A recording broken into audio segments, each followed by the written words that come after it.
श्री स्वामी समर्थ. नमस्कार मित्रांनो. यंदा गुढीपाडव्याचा सण आणि अमावस्या ही एकत्र आल्याने आपल्याला नेमका गुढीपाडवा कधी साजरा करायचा आहे, गुढी कधी उभारायची आहे किंवा गुढी उभारण्याचा शुभ मुहूर्त कोणता आहे, गुढी उतरवण्याचा शुभ मुहूर्त कोणता आहे, गुढी नेमकी आपल्याला कधी आणि कशी उभारायची आहे, गुढीपाडव्याच्या दिवशी गुढीची पूजा कशी करावी, गुढीपाडव्याच्या दिवशी कोणत्या चुका करू नये, गुढीपाडव्याचा सण कसा साजरा करावा, याबद्दलची योग्य माहिती आजच्या व्हिडिओमध्ये तुम्हाला देणार आहे.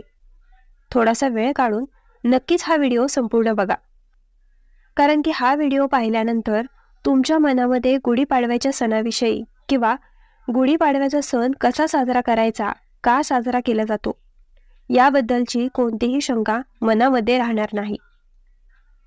चैत्र शुक्ल प्रतिपदेला गुढीपाडव्याचा सण साजरा केला जातो. गुढी म्हणजे ब्रह्मदोष, जे आपल्याला विश्वातील प्रजापती लहरीचे फायदे मिळवून देत असते. हिंदू धर्मामध्ये अशी मान्यता आहे की पूर्ण सृष्टी ही त्रिदेवांनी संचलित केली आहे. ब्रह्मांनी उत्पत्ती केली आहे, भगवान विष्णू हे पालन करता आहेत आणि महेश संहार आहेत. या सर्व देवांपासून निर्मिती लहरी सृष्टी संचालित करतात. त्यातील ही ब्रह्मलहरी किंवा प्रजापती लहरी ब्रह्मदेवांनी विश्वनिर्मिती केली. ती पाडव्याच्या दिवशीच आणि पुढे सत्ययुगाची सुरुवात झाली आणि म्हणूनच नूतन वर्षारंभ म्हणून देखील चैत्र शुक्ल प्रतिपदेला गुढीपाडव्याचा सण साजरा करण्याची परंपरा आहे. यंदा 2026 मध्ये चैत्र महिन्याची प्रतिपदा तिथी ही 19 मार्च 2026 रोजी सकाळी 6:55 सुरू होणार असून ती 20 मार्च 2026 पहाटे 4:50 असणार आहे. अशा परिस्थितीमध्ये उदय तिथीनुसार 19 मार्च रोजी गुढीपाडव्याचा सण हा साजरा केला जाईल. यंदा वर्षातील शेवटची अमावस्या म्हणजे फाल्गुन अमावस्या ही 18 मार्च 2026 बुधवार या दिवशी ही दर्श अमावस्या सकाळी 8:25 सुरू होत असून दुसऱ्या दिवशी म्हणजेच गुरुवारी 19 मार्च 2026 या दिवशी सकाळी 6:53 असणार आहे. गुढीपाडव्यानिमित्त केले जाणारे विधी पूजा ज्या व्रतवैकल्य आहेत किंवा नवरात्रीची सुरुवात आहे तर ती सकाळी अमावस्या समाप्तीनंतर करावी. म्हणजे सकाळी 6:53 आपण गुढी जी आहे तर ती उभारायची आहे. चैत्र शुक्ल प्रतिपदा ही जरी क्षय दिवस तिथी असली तरी देखील गुढीपाडव्याच्या हा दिवस 3.5 मुहूर्तांपैकी एक शुभ मुहूर्त असल्याने या दिवशी वाहन, सोने, जागा, नवीन वस्तू इत्यादी खरेदी तसेच व्यवसायाचा शुभारंभ करण्यास काहीही हरकत नाही. त्यामुळे 19 मार्चला सकाळी 6:53 आपल्याला गुढी उभारायची आहे आणि गुढीपाडव्याचा सण हा 19 मार्च गुरुवारीच आपल्याला साजरा करायचा आहे. हिंदू दिनदर्शिकेनुसार गुढीपाडव्याचा शुभ मुहूर्त 19 मार्च रोजी सकाळी 6:44 पासून ते सकाळी 8:14 असणार आहे.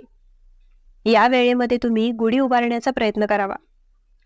गुढी ही सकाळी सूर्योदय झाल्यानंतर 8 वाजेपर्यंत आपल्याला उभारायची आहे. गुढी ही खूप उशिरा 11 ते 1 वाजता अशा वेळेस तुम्ही चुकून देखील गुढी उभारायची नाही. गुढी सकाळीच उभारायची. या दिवशीचा अभिजित मुहूर्त दुपारी 12 ते दुपारी 12:53 असेल. लाभ मुहूर्त दुपारी 12:46 पासून ते दुपारी 2:17 असेल. अमृत मुहूर्त दुपारी 2:17 पासून ते दुपारी 3:49 असेल. या वेळेमध्ये तुम्ही तुमची जी काही खरेदी असेल किंवा शुभ कार्य जे असेल तर ते या वेळेमध्ये तुम्ही करू शकता. यानंतर गुढी उतरवण्याचा शुभ मुहूर्त 19 मार्च रोजी संध्याकाळी 5:18 पासून ते संध्याकाळी 6:49 असेल. या वेळेमध्ये तुम्हाला गुढी जी आहे तर ती उतरवायची आहे. गुढीपाडव्याचा हा सण 3.5 मुहूर्तांपैकी एक मानला जातो. त्यामुळे एखादे शुभ कार्याचा आरंभ करण्यासाठी हा मुहूर्त उत्तम मानला जातो. प्रत्येकजण ही मुहूर्त सजा करण्यासाठी परंपरा, प्रथा ही प्रत्येकाच्या वेगवेगळ्या असतात. दिवाळी सणाप्रमाणेच गुढीपाडव्याच्या दिवशी पहाटे लवकर उठून अभ्यंग स्नान करण्याची प्रथा आहे.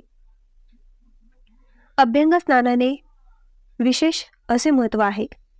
आयुर्वेदानुसार संपूर्ण शरीराला सर्वप्रथम तेल आणि त्यानंतर उटणे लावून अंघोळ करणे यास अभ्यंग स्नान असं म्हटलं जातं. अभ्यंग स्नानामुळे आपल्याला कित्येक आयुर्वेदक, आरोग्यवर्धक आणि सौंदर्यवर्धक लाभ देखील मिळत असतात. गुढीपाडव्याच्या दिवशी अभ्यंग स्नान करत असताना आपण थोडीशी 2-4 कडुलिंबाची पाने आपल्याला या आंघोळीच्या पाण्यामध्ये टाकायची आहे. त्याबरोबर सोबत चिमूटभर हळद देखील टाकायची आहे आणि त्या पाण्याने आपल्याला सर्वप्रथम स्नान करायचं आहे.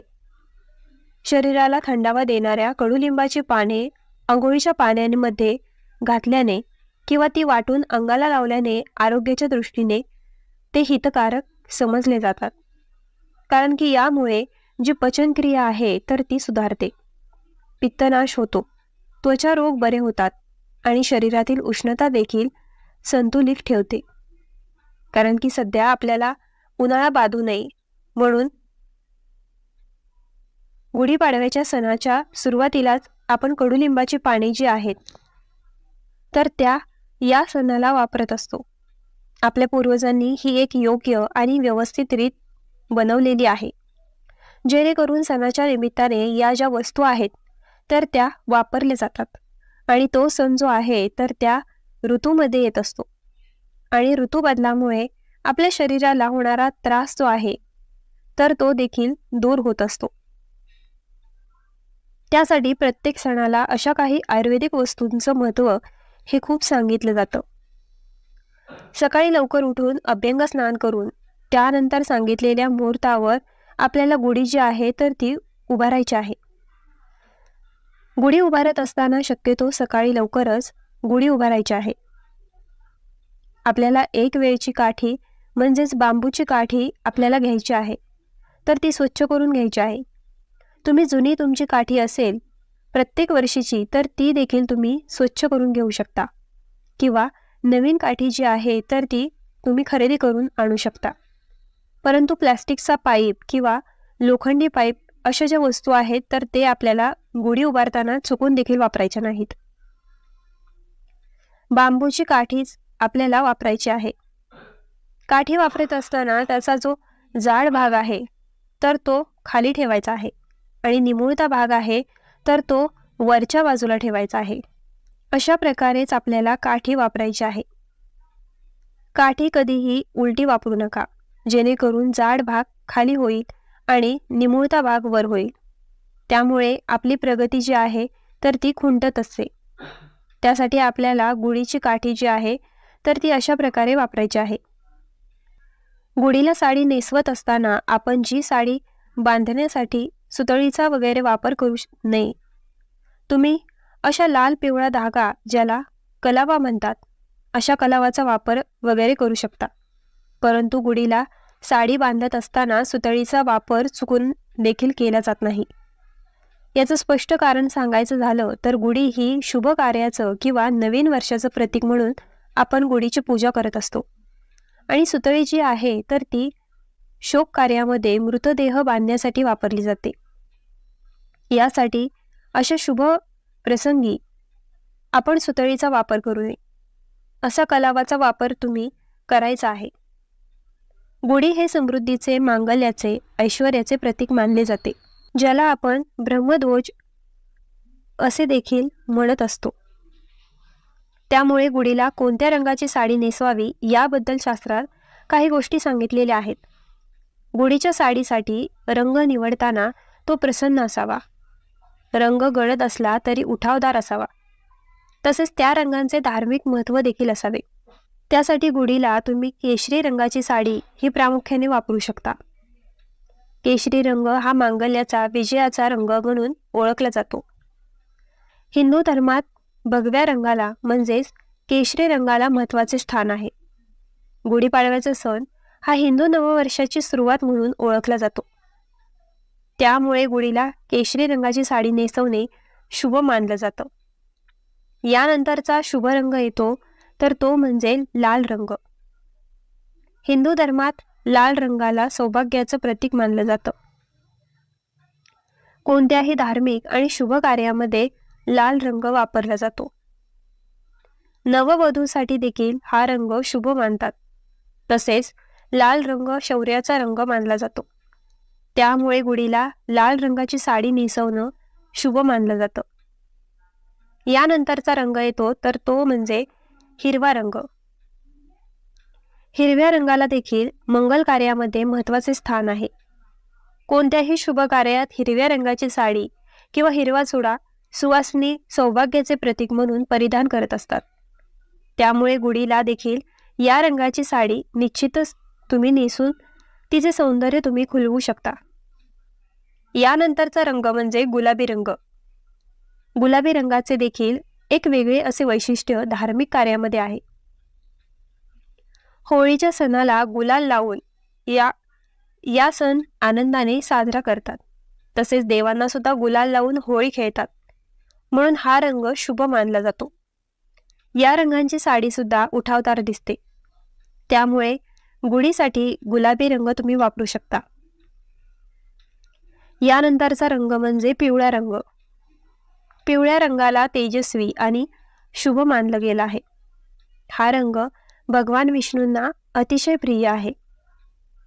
पिवळा रंग हा सकारात्मकता, प्रसन्नता व ऊर्जेचं प्रतीक मानला जातो. पिवळे पितांबर देवाला देखील नेसवले जातात. त्यासाठी तुम्ही गुढीसाठी पिवळा रंग जो आहे तर तो वापरू शकता. यावर्षी गुढीपाडवा हा गुरुवारी आल्याने गुरुग्रहाचं देखील प्रतिनिधित्व हे पिवळा रंग करत असतो. त्यामुळे आपल्याला गुरूंचा आशीर्वाद प्राप्त होतो.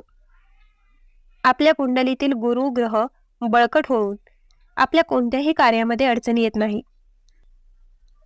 प्रत्येक काळामध्ये आपल्याला यश मिळते. त्यासाठी पिवळा रंग जो आहे तर तो तुम्ही वापरू शकता. गुढीपाडव्याचा सण हा 3.5 शुभ मुहूर्तांपैकी एक मानला जातो. गुढीला मांगल्याचे प्रतीक मानतात. त्यामुळे गुढीसाठी नेहमी उठावदार व शुभ रंग वापरणे लाभदायक सांगितलं जातं. गुढीसाठी साडी देखील पारंपरिक भरजरी निवडावी, ज्यामुळे गुढी अधिक प्रसन्न आणि खुलून दिसते. मात्र गुढीला साडी नेसवताना रंगांचा वापर करू नये. काळा रंग हा नकारात्मकता दर्शवतो अशी मान्यता असल्याने शुभ कार्यामध्ये काळा रंग हा परिधान केला जात नाही. त्यामुळे हा रंग सोडता तुम्ही इतर शुभ रंग जे आहेत तर ते वापरू शकता. पांढरा रंग हा शांततेचा प्रतीक असला तरी देखील पांढरा रंग हा शोक प्रसंगी वापरला जातो. दुःखासारंभात वापरला जातो. त्यासाठी शुभ प्रसंगी तुम्ही पांढऱ्या रंगाचे कपडे जे आहेत तर ते परिधान देखील करू नये. गुढीला देखील यावेळेस तुम्ही परिधान करू नये. या व्यतिरिक्त इतर शुभ रंगांचे जे कपडे आहेत, साडी जी आहे तर ते तुम्हाला गुढीला नेसवायचे आहे. वेळूच्या काठीला आपल्याला शुभ रंगांची साडी नेसवून त्याला आंब्याचा ढाळा, कडुलिंबाचा ढाळा, साखरेच्या गाठी, त्यानंतर फुलांचा हार लावून गुढी आपल्याला सजवायची आहे.